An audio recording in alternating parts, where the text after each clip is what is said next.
I am going to study the analysis of standing wave on a transmission line for complex load conditions.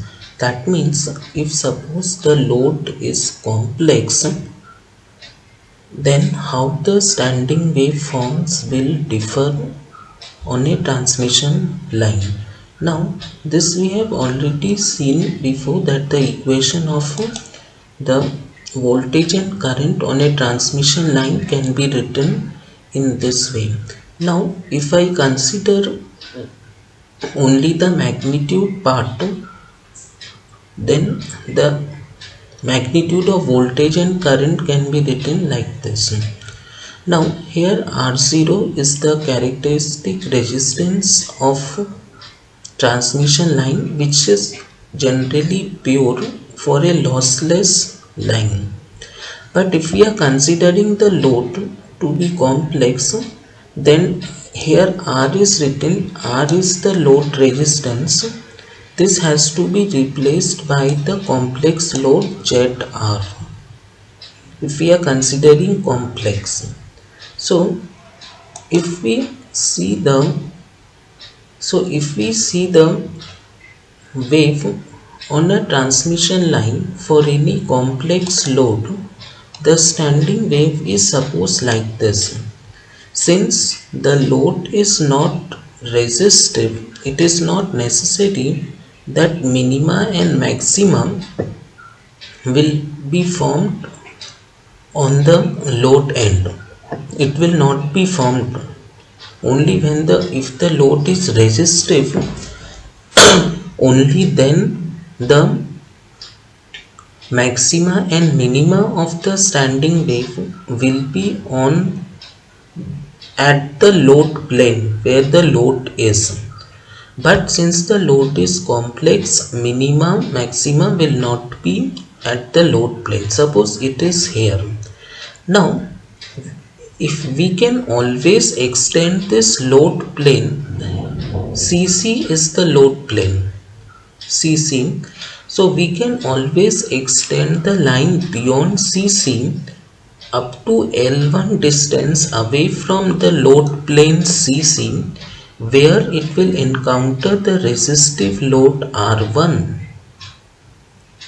where the load is resistive R1, such that, and generally R1 is less than the R0. That is why voltage minimum is formed here. This is voltage standing wave. So the value of R1 is such that if I see input impedance at CC plane, it is going to be this R plus JX. So what we can do is, so if we find the input impedance at CC plane, this input impedance should be R plus JX, and load we will consider as R1.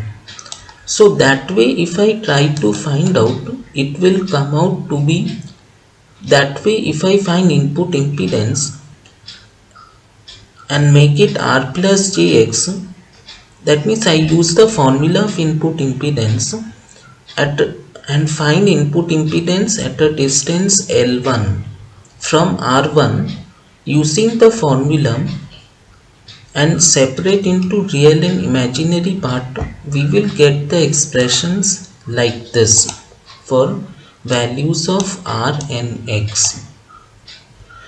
Now it can be easily proved that if this value of L1 is less than lambda by 4, if the value of L1 is, if the value of this L1 is less than lambda by 4, then this X will come out to be positive. This is reactance. Reactance will come out to be positive, which means it is an inductive load. And if it is between, you can see from the figure also, from this to this maxima to minimum, the distance is lambda by 4. So this distance, which is L1, this is less than lambda by 4, and this is inductive. Similarly, if the L1 happens to be between lambda by 4 and lambda by 2, then x will come out to be negative, indicating that it is a capacitive load. This load is capacitive, and the length L1, you can see it is between lambda by 4 and lambda by 2, this distance. So in general, from this we can conclude that at the load plane, if the voltage standing wave, this is voltage, if it is sloping down towards load, then it is inductive. And when it is sloping up towards load like this, I can show with different color.